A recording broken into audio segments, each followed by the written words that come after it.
Did the Obama team blow it by boycotting a UN conference on racism?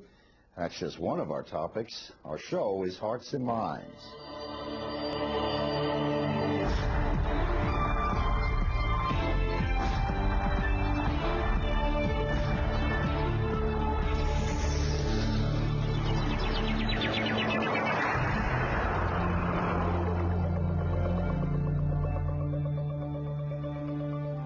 Hello again, I'm Allan Weisman, and this is your foreign policy show, Hearts and Minds, coming to you from the crossroads of the world, Times Square in New York City.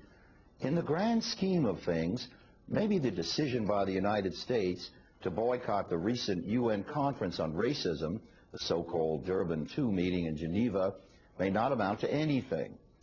But even some supporters of Barack Obama are saying he missed an opportunity to make a strong statement about America's changing attitude about race, and more importantly, America's changing attitude about the Middle East peace process.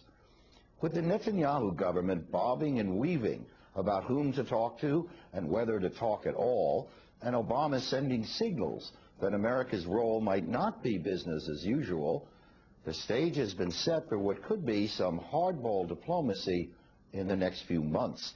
Joining me to discuss what it all means is Dr. Reza Aslan, an internationally acclaimed writer, scholar, and columnist for the Daily Beast, and author of the new book, How to Win a Cosmic War, God, Globalization, and the End of the War on Terror, and Dr. Ziva Bakman-Flamhaft, lecturer of political science at Queens College of the City University of New York, and author of Israel on the Road to Peace, Accepting the Unacceptable. Hearts and Minds welcomes you both. Reza, we had a guest on our program a few months ago who had spent a lot of time working with the United Nations as an official. And we discussed briefly the run-up to this meeting, the so-called Durban II conference that was being held in Geneva. And I said, what do you think? I mean, the last one was kind of a fiasco in 2003. And he said to me, the UN shouldn't even do this sort of thing. Historically, they don't do it well. Racism is really an inaccurate word. I mean, we're all part of the human race, and maybe the word should be oppression of people. Maybe that would be better. Apart from the Obama decision, what do you think of his opinion that maybe the UN shouldn't even be getting involved in this sort of thing? Well, I think it's a valid argument that perhaps the United Nations isn't in the proper role to deal with these kinds of problems, particularly when it comes to issues of race. As you say, for most of the world, the confrontations that we're seeing, the civil strife, the sectarian wars that are taking place in large parts of the planet, these things go beyond just matters of race. They have to do with ethnicity, they have to do with religion, and most importantly, they have to do with socioeconomic concerns. And I think that by using terms like race, you're almost immediately painting the conference in a certain light, which may not necessarily be helpful. That said, there is, of course, a place for these kinds of dialogues, and really, if other non-governmental organizations aren't going to step in and do it, then, you know, the only outlet that we have is the United Nations, because this is really the only platform there is for this kind of nation-to-nation dialogue on issues of mutual concern. And in that regard, I think that it's a good thing that things like this are happening, and perhaps they would have benefited from American support and participation. All right, Ziva, your take on that question.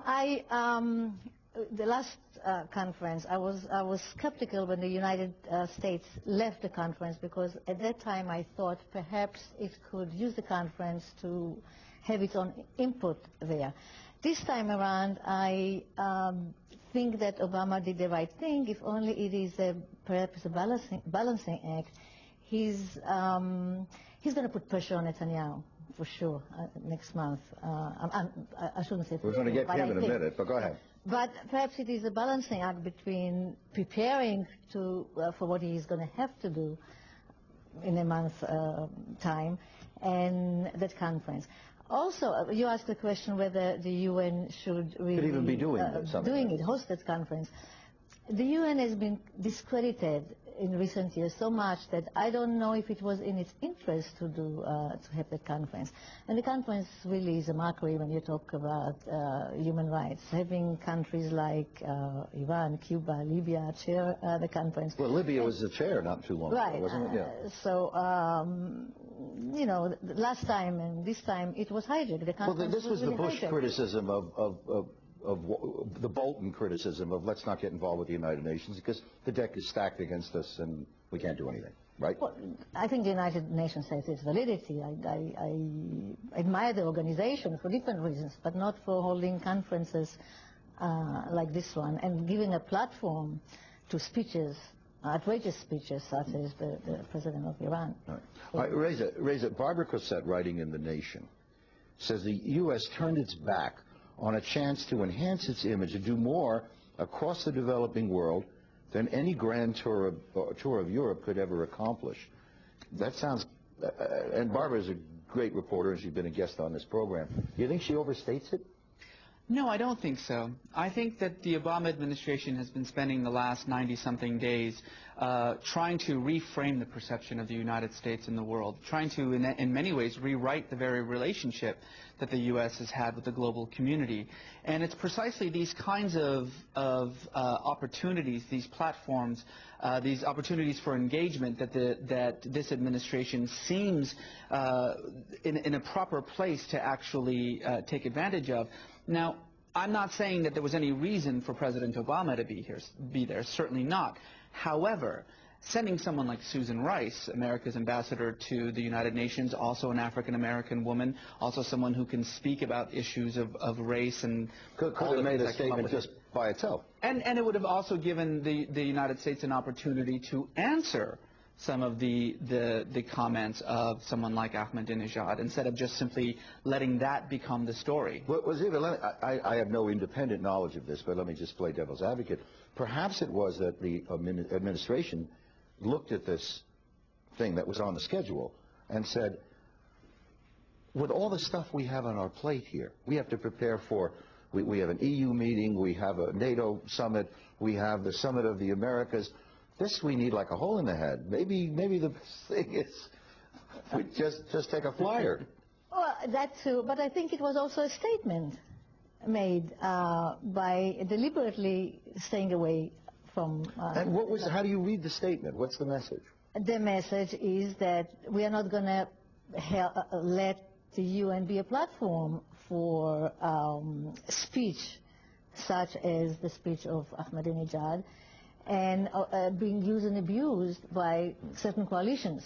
Now, to the surprise of practically no one, the Israeli military has released a preliminary report on its activities in Gaza, saying that so far as it could tell from the evidence that it looked into, there were no violations of international law by land, sea, or air.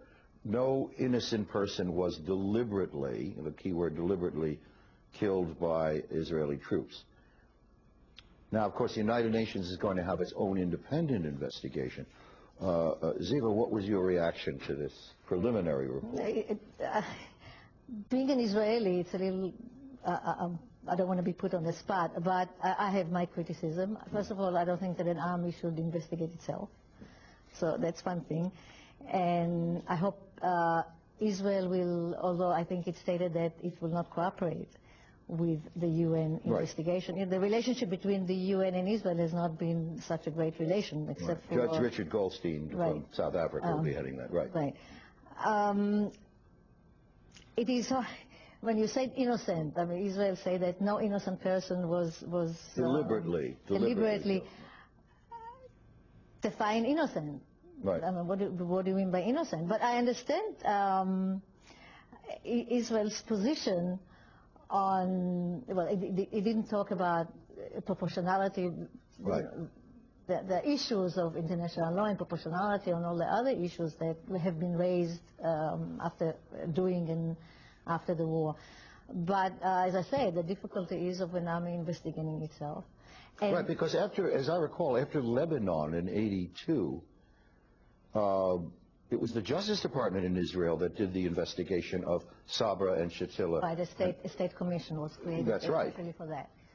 Do you think that's what's needed in terms, or is Israel never going to investigate itself when it comes to Gaza? I don't think Israel is going to investigate itself in terms of that war. But what is it going to investigate? It claims, if it's going to investigate the disproportionate use of force, it has said that it didn't use, proportionality is, how do you measure proportionality? But all right, I don't want to pin you down here. It's fascinating how this is unfolding, because now you have a debate in the United States about whether the individuals who wrote policies that sanction torture should be investigated, retroactively, obviously, by either the Congress or the Justice Department or somebody. Is Israel incapable of doing that? In terms of peace and war, Israel always Israel always feels that it is attacked, that its security is at stake. Of course. It feels, and rightfully so, it feels an existential threat from its neighbor Iran perhaps having nuclear weapons, Hezbollah, Hamas, But it also, forgive me, but it also claims a certain moral stature that the United States used to claim before Guantanamo and Abu Ghraib, etc. Well, yes, and it also claims that its military is the most moral in the world, exactly. which it's not. I don't think it's more moral, less moral than any other militaries. But it is such a sensitive issue in Israel that I don't think it's going to. I don't think it's going to appoint a state commission to investigate its behavior, because it doesn't think that it misbehaved. Reza. I don't think that the report is worth the paper that it's printed on. Preliminary That's report. Right. By the yeah, military. I think it's a complete whitewash, and it's expected. I don't think that the Israeli military is in a position to actually make any judgments about whether it acted morally or not, because its postulates are incorrect. It considers anything.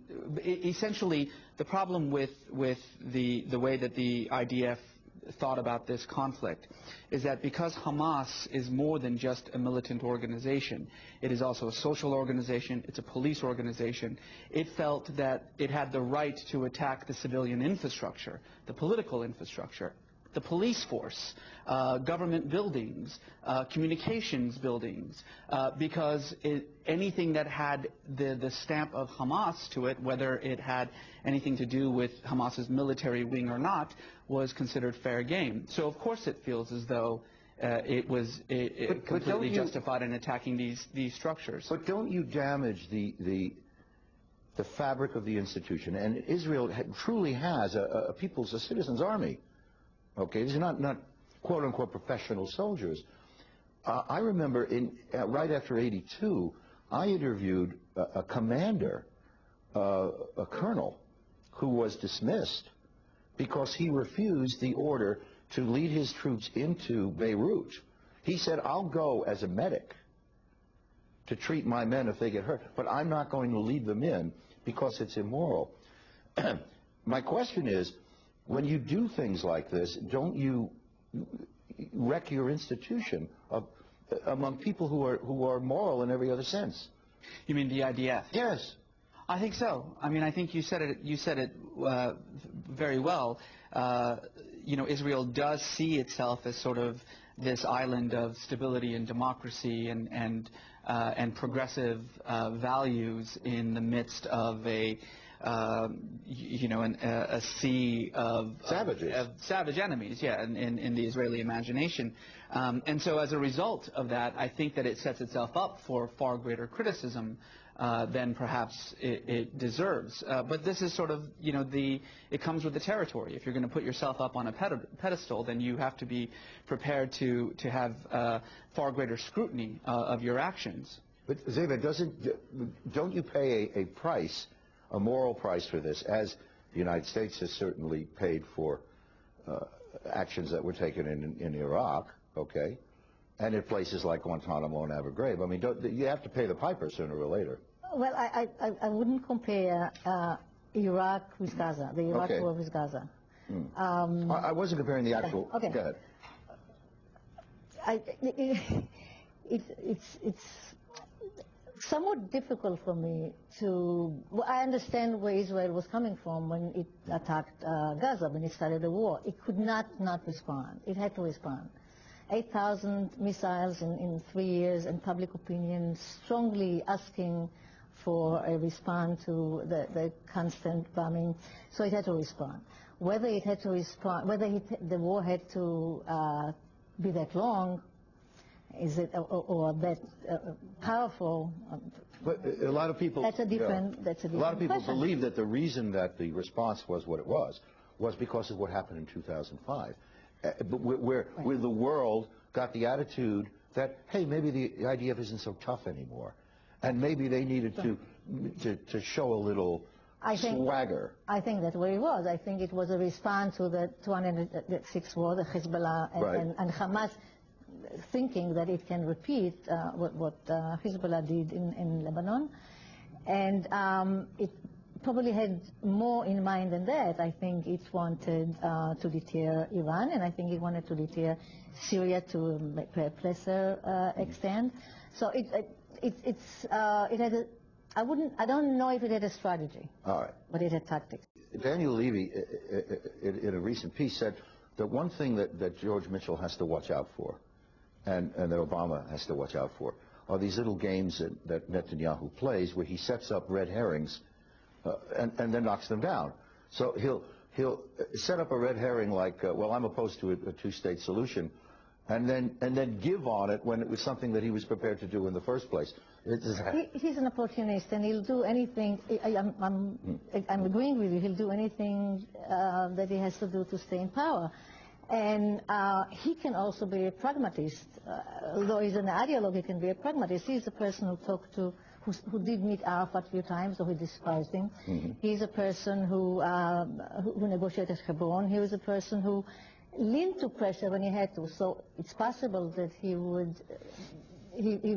that President Obama would be able to pressure him, although people are talking about a collision between the two. Well, yeah, that first came up in Obama's European tour during the campaign last year, where he met with, he was going across Europe, meeting with, and the press said the only meeting that didn't go well was the one with Netanyahu, apparently. But it was Menachem Begin, right, who made the peace with Sadat, and it was Ariel Sharon who became let's get rid of the settlements guy. Is there that possible metamorphosis here? A Nixon to China? It is possible insofar as he is an opportunist, and if he finds the proper opportunity to make himself come out of this as you say, as the Nixon who went to China, then he might take it. The issue, however, and the real fear of this is that Netanyahu, I think, honestly believes that the status quo favors Israel. This is a man who has promised to expand settlements illegally. He is sort of this mindset, this old Israeli mindset, that the longer this takes, the longer that a peace process takes, the more facts will be on the ground, and the less the possibility of an actual Palestinian state. This is suicide for the state. Didn't he also say, I'm never going to give back the Golan Heights? He said that, but he negotiated it secretly when he was prime minister. That's why I think that he's capable of doing things that he won't do. And it's too early in both administrations, the Obama administration and the Israeli government, to figure out what really is going to be done. What about this rumor going around that he will appoint Michael Oren as ambassador to the United States? I mean, Michael Oren, a senior fellow at the Shalem Center in Jerusalem, a man who has written repeatedly that don't trust Barack Obama, he's anti-Israel, you're not going to get anything from Barack Obama. Now, the Israeli, Netanyahu is saying he's on a short list, but I haven't made him on, but even having him on a short list is kind of provocative, isn't it? It's classic Netanyahu. Not only is it par for the course, very much like naming Avigdor Lieberman as foreign minister. But this is what Netanyahu did. Did he have a choice with Lieberman? I mean, he could have made him interior minister, but instead of foreign minister. I mean, the idea. I think he really wanted foreign governments to have to welcome this odious man. But remember when makes Netanyahu him look less odious. Yeah, perhaps. Remember when Netanyahu was prime minister in the 90s, he very publicly snubbed Clinton in very much the same way. Was summoned to the White House by President Clinton, and instead of going to the White House, instead went to a conference held by Falwell in which they were talking about. They were showing a documentary about Clinton being responsible for murdering his opponents, etc. This is what he does. All right, we're going to pause right now for some news headlines, but we're going to come back with much more of Hearts and Minds, so please stay with us.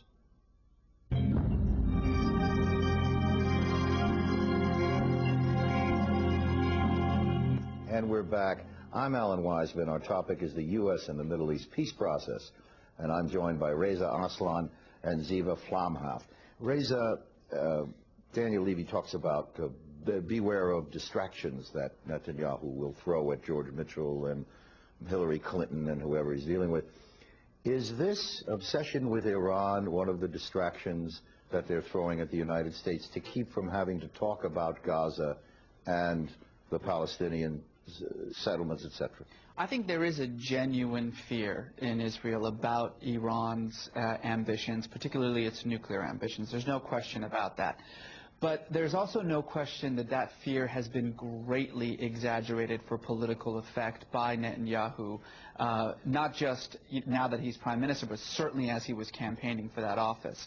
And I also think that it's quite clear that this attempt to sort of connect the Iran and the Palestinian issue as a single foreign policy unit as far as Israel is concerned is precisely a means of pushing the question of Palestine as far into the future as possible. Now, the great irony of this, of course, is, as Secretary of State Clinton just very recently reiterated, that truly to deal with the Iran crisis, we need to flip the order that Netanyahu wants. First, we need to deal with the Israeli-Palestinian conflict so that we can take away Iran's power, because right now it is the only source. Interestingly, Ziva, when the head of the IDF was in Washington a few weeks ago, speaking to Admiral Mullen and Dennis Ross, I believe it was, he said, well, we want to talk about Iran, and the Americans said, we don't want to talk about Iran. We want you to talk about the Palestinian issue.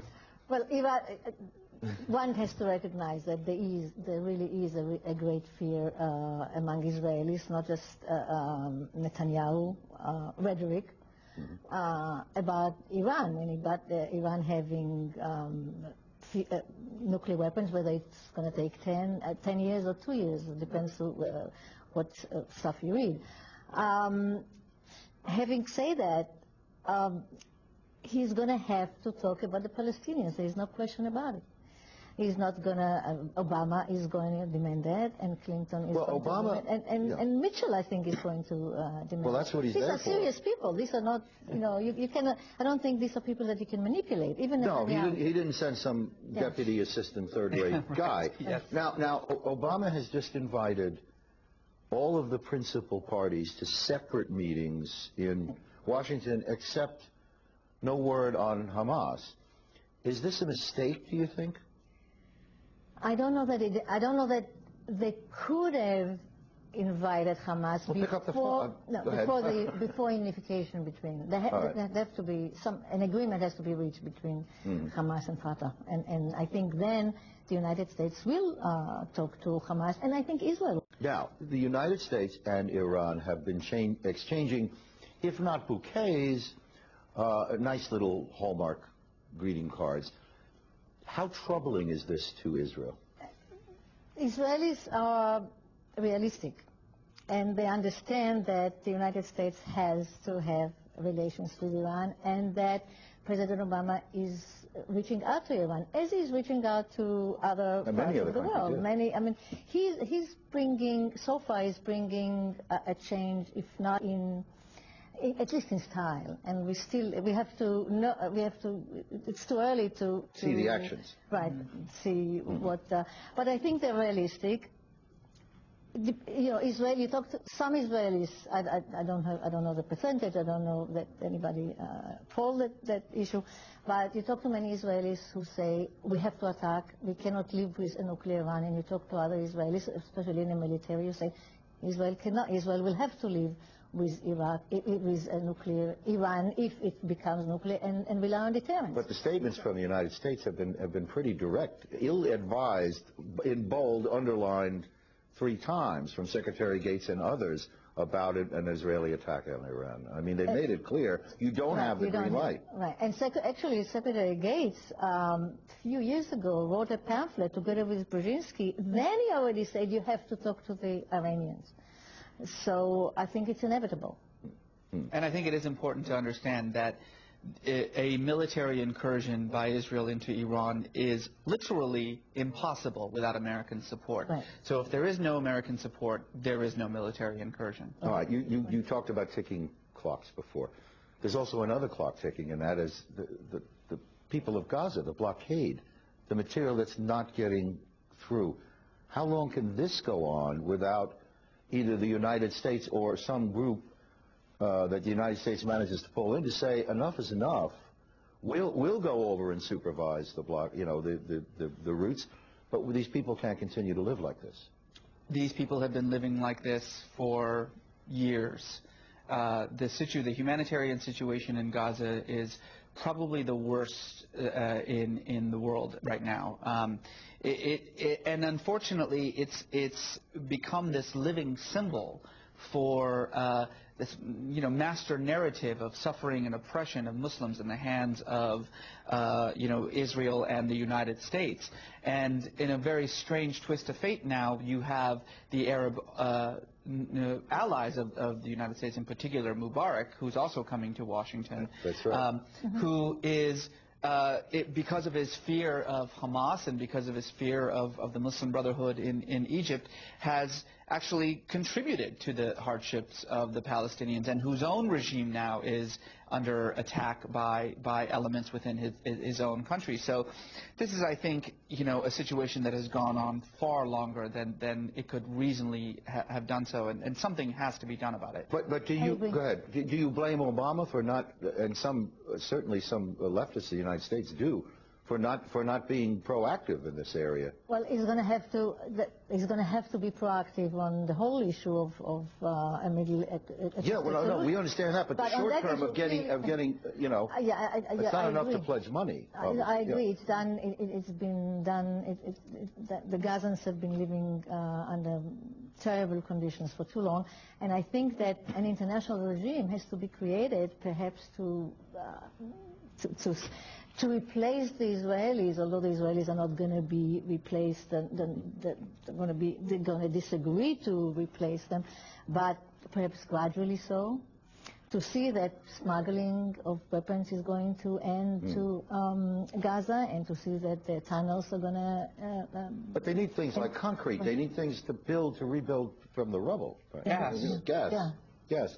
Now look, Reza, all politicians read polls, okay? And this president of the United States comes out of the Chicago system, so he knows how to read polls as well as anyone.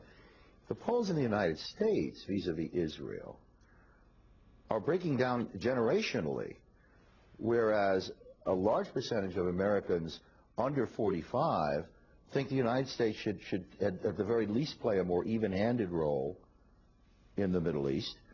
And even among Jews, non-Orthodox Jews, the support for the so-called special relationship and business as usual is sharply down. Now, I'm sure Obama has seen that. I'm sure Rahm Emanuel has seen it. Do you think that that's going to give them the political cover they need to take a harder line with Israel? This is a remarkable sea change that's taking place in the United States, and it's something that's happened only very recently. If I were to say what was the tipping point in sort of the impressions of Americans, particularly younger Americans, Gaza. You're right. It was Gaza. You're right. I monitored the media reports of that war very, very closely, and coming on the heels just 2 years after the war in Hezbollah, in which the United States and the media here was in its usual very pro-Israel stance, watching the way in which the actions of Israel were questioned very openly, and in what were normally quite, reliably pro-Israel sources, made me realize that something is changing. So you're right. I do think there is a little bit of a room here for Obama to play a more even-handed role. But the other thing that I will say, the other advantage, ironically, that Obama has is that Netanyahu is not a popular man in the United States. And I think that having him as this sort of hard-line prime minister helps Obama. It does. It gives him sort of an opportunity to be a little bit tougher than he normally would have if it had been a Zippy Livni, let's say. Right. Ziva, do you think that AIPAC's, the pro-Israeli lobby, do you think their influence is on the wane, as many people in this country do? The Charles Freeman thing besides. Yeah. I mean, that was sort of low-hanging fruit in a lot of ways. But I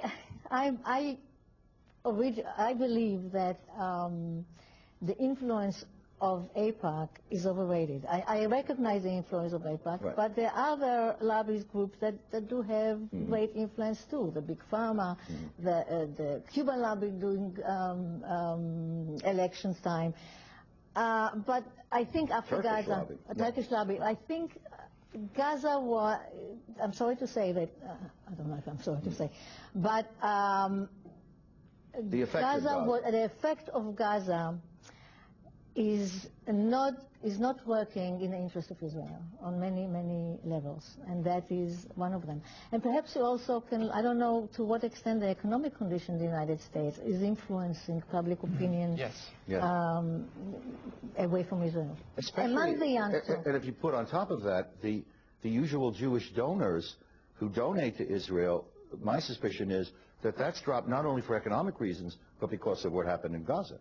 No, I think you're right. And I think that, when we're in the midst of this kind of global collapse, a lot of issues that seem sacrosanct, whether it's the death penalty or whether it's the legalization of drugs or whether it is the $3 billion a year that we give, plus that we give to Israel, these things are going to start being questioned, and they're going to be questioned by very surprising quarters in the American political establishment. Do you think groups like J Street have traction now? Slowly. Obviously, the pool of J Street doesn't compare in any way to the pool of AIPAC right now. But it is a positive thing that it does exist. It is gaining more and more traction, particularly with this sort of political shift that's taking place in the United States towards the center left. But again, it's been around for a couple of years. It's got a long way to go, but I think that it is offering an alternative perspective for those Americans who do support Israel and who do want to see Israel thrive and survive, but who believe that to do so will require certain sacrifices in the short term. All right, and we're out of time. Dr. Reza Aslan and Dr. Ziva Bakman-Flamhaft, we thank you so much for joining us, and we thank all of you out there for watching. Remember, you can write to us at heartsandminds@presstv.com. I'm Allan Weisman. Please join us again for the next edition of Hearts and Minds.